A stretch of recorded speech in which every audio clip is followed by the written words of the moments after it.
Olha, com a presença de ministros do Supremo Tribunal Federal, dos presidentes do Legislativo, de ex-chefes do Ministério Público, do presidente Lula e de outras autoridades, Paulo Gonet tomou posse nesta segunda-feira como novo Procurador-Geral da República. Durante seu discurso, ele garantiu que a sua gestão será técnica e imparcial. A gente acompanha um trecho dessa fala agora.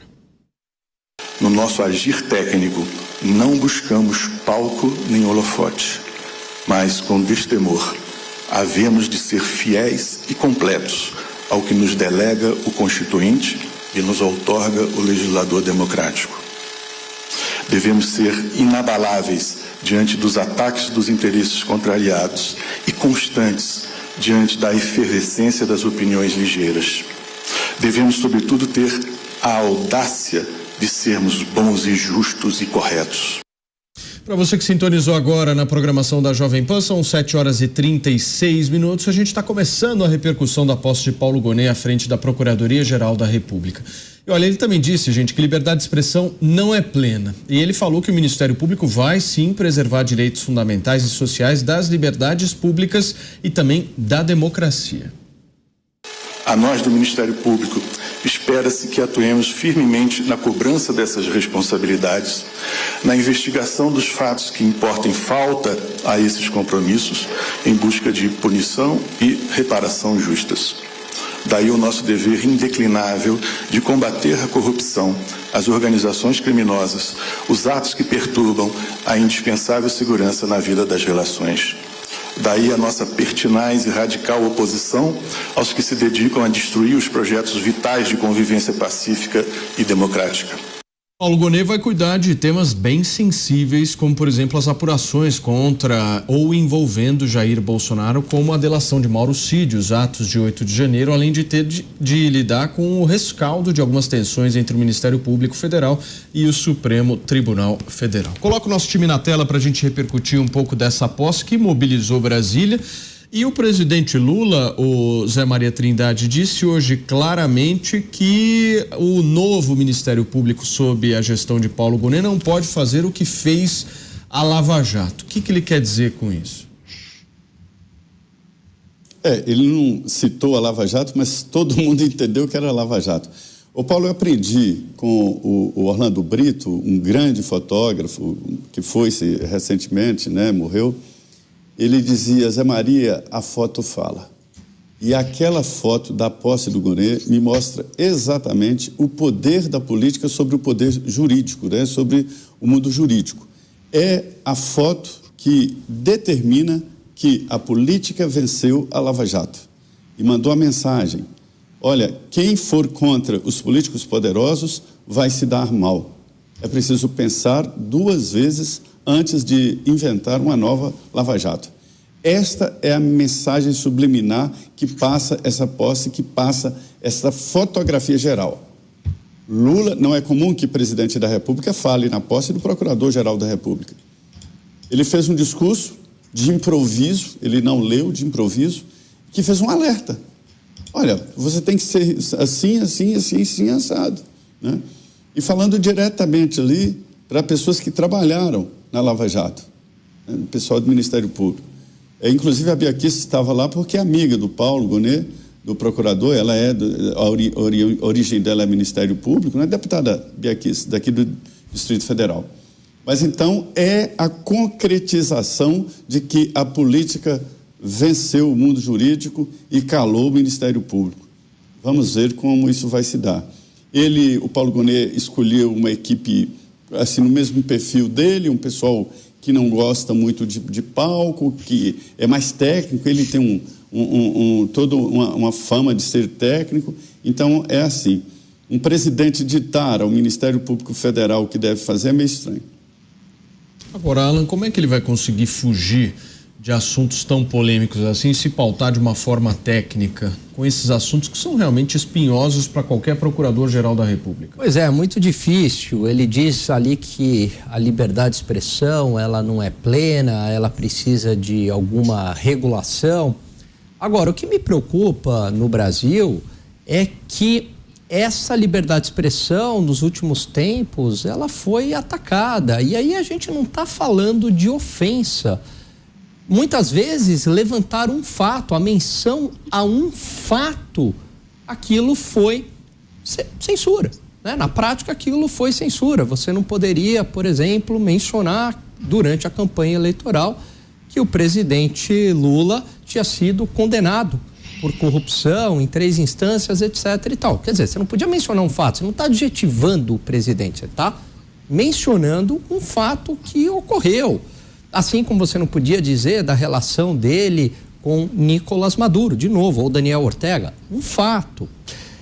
Em relação a urnas, vacinas, muitas vezes hipóteses, as pessoas levantavam simplesmente hipóteses, faziam questionamentos, e isso era tido como fake news. Então a gente entra num terreno muito perigoso, porque a gente tem que diferenciar o que é uma hipótese, o que é uma crítica, e uma crítica ela pode ser uma crítica ruim, não fundamentada, o que é uma menção a fato e o que é uma ofensa. E mesmo uma ofensa, eu não posso previamente numa democracia calar tentando coibir a ofensa.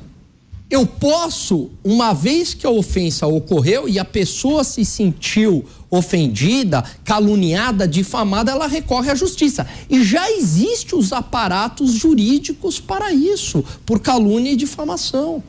Agora, quando a gente faz novamente uma leitura de algo que já foi muito consolidado na sociedade brasileira, que é a liberdade de expressão, e a gente faz uma releitura disso, a gente começa a entrar num terreno muito perigoso da censura. O Ministério Público vai ter muito cuidado em relação a isso, e o que me causa preocupação é que há setores dentro do Ministério Público que não são muito simpáticos a essa liberdade de expressão plena. O Mota, quando ele diz que não busca palco nem holofote, te soa algo que realmente vai acontecer na prática?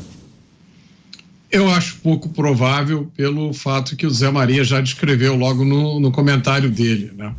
A prevalência da política sobre o mundo jurídico.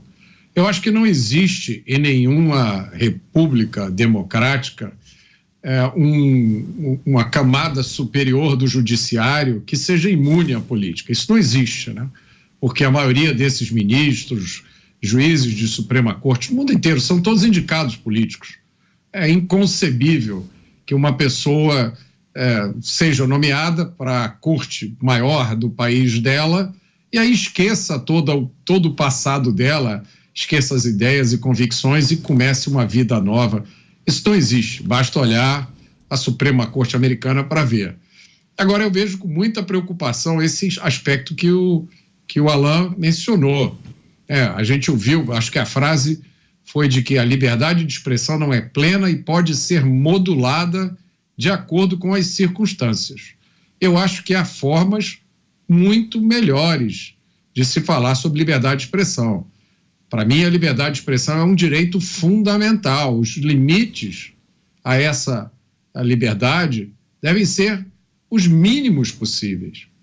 Num país democrático onde vigora o Estado de Direito, esses limites são as punições que você pode, pelos males que você causa a terceiros, através de processo criminal por injúria, calúnia, difamação ou processo civil por perdas e danos. Acabou. Não tem mais nada.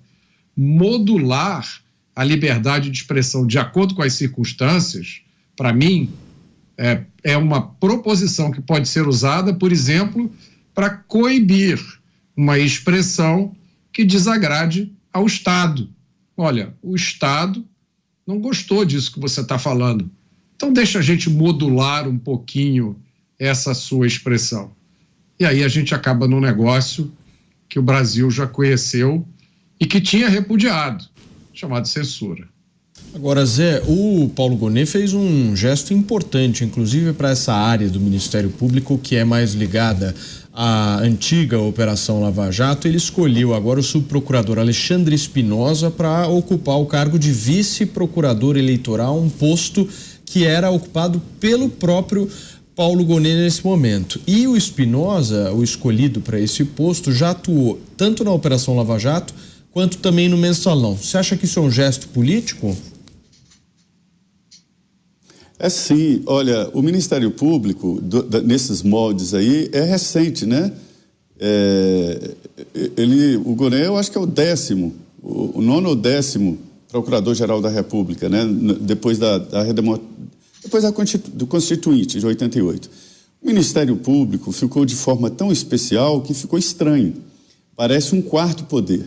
Tem autonomia total, administrativa, financeira, de ação. Um procurador da República, o subprocurador, tem liberdade total. Ele pode iniciar um processo, para você ter uma ideia. Então, é um poder, é como se fosse um quarto poder. Ele não é do Poder Judiciário, mas é uma coisa à parte, independente. E a idealização deste Ministério Público é exatamente isso, de ser independente. E a gente vê que lá foram formados grupos. E a associação, por exemplo, dos procuradores montou aquela lista tríplice que foi obedecida anos e anos, e agora, depois de Michel Temer, que nomeou, acho que a terceira, né?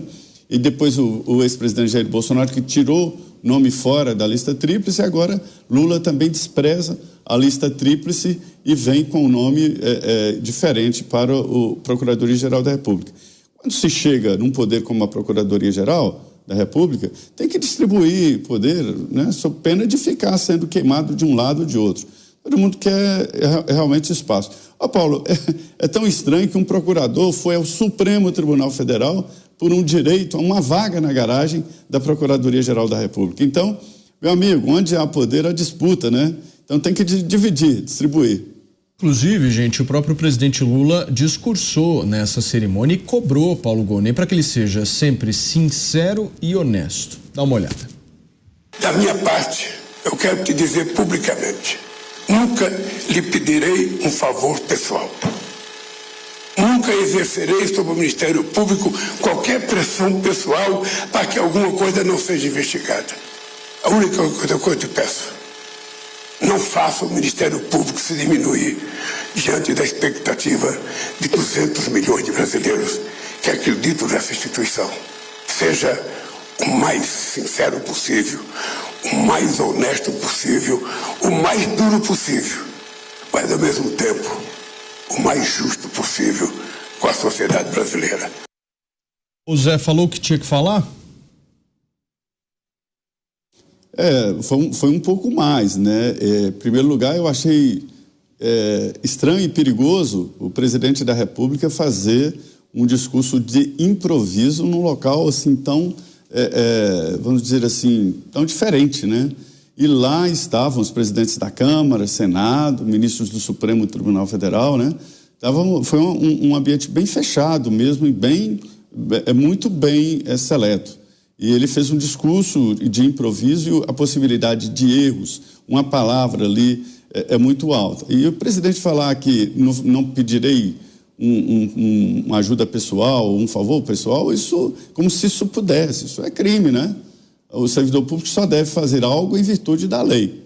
Não se deve pedir ajuda pessoal, favor pessoal, muito menos ao Procurador-Geral da República.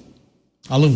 Acho que isso mostra, um sintoma de como a política ela invadiu esferas do Judiciário, do Ministério Público e do Supremo Tribunal Federal. O Ministério Público foi e é uma instituição muito importante, mas foi mais ainda no passado, se agigantou durante a Operação Lava Jato, colocando na cadeia políticos poderosos, corruptos, com provas, mas infelizmente, recentemente, o próprio Ministério Público se apequenou em relação à Operação Lava Jato, mais precisamente na gestão de Augusto Aras, que tinha uma visão claramente contra a Lava Jato. E é curioso como a Lava Jato, no passado, que era tão ovacionada no país, de uma grande operação de combate à corrupção, hoje ela é vendida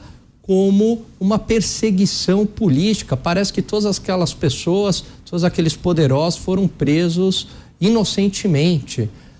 E hoje, o Ministério Público, ou pelo menos não vamos generalizar, alguns setores do Ministério Público estão preocupados aí com fake news, com censura. Esse não é o maior problema da sociedade, né? O maior problema da sociedade passa por corrupção, passa pela criminalidade urbana. Aliás, estão bastante relacionados a corrupção e a criminalidade urbana. Então, a gente torce para que o Paulo Gonet exerça um papel técnico de agigantar novamente essa instituição que é tão nobre, que é o Ministério Público, na defesa dos direitos da sociedade, da liberdade de expressão e do combate à corrupção.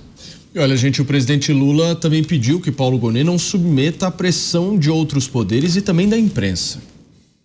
Que um procurador não pode submeter a um presidente da República, não pode submeter a um presidente da Câmara, não pode submeter ao presidente do Senado, não pode submeter aos presidentes de outros poderes, mas também não pode submeter a manchete de nenhum jornal e nenhuma manchete de um canal de televisão.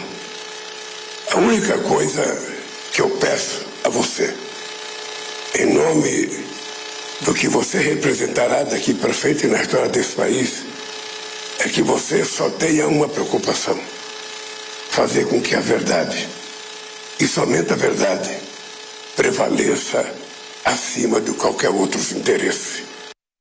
E por fim, o presidente Lula pediu que todas as denúncias sejam checadas para garantir a verdade e evitar condenações que ele diz injustas. Garantir a liberdade, garantir a democracia, garantir a verdade, não permitir que nenhuma denúncia seja publicizada antes de saber se é verdade, porque senão as pessoas serão condenadas previamente. Muita gente não tem condições sequer de ser absolvida. Mota, 30 segundos para você comentar. O meu comentário é o seguinte: durante a sabatina, um senador cujo nome eu esqueci leu um trecho do pensamento do Montesquieu, que falava da separação dos poderes, especificamente dos poderes executivo e legislativo, e pediu que o então sabatinado APGR comentasse. E o Paulo Gonet começou o comentário dele dizendo: olha, o mundo não é mais o mesmo como era na época de Montesquieu. Zé, 30 segundos. Eu continuo achando que não é próprio para um presidente da República, num momento assim de posse, dar receita de bolo para o Procurador-Geral da República. É um cargo muito importante. Cabe ao Procurador-Geral da República a iniciativa, inclusive, de processar o presidente da República. Para fechar, Langani. No Brasil, a independência dos poderes, ela não é a mesma já faz algum tempo, desde que a política tomou conta do judiciário. Hoje, claramente, a gente vive um ativismo judicial. Então, o maior poder do Brasil é o Supremo Tribunal Federal, depois talvez o Congresso e aí o Executivo. Está completamente desbalanceado a ideia lá atrás de Montesquieu. Está na hora dessas instituições se entenderem, colocarem a bola no chão e a gente retomar a independência dos três poderes.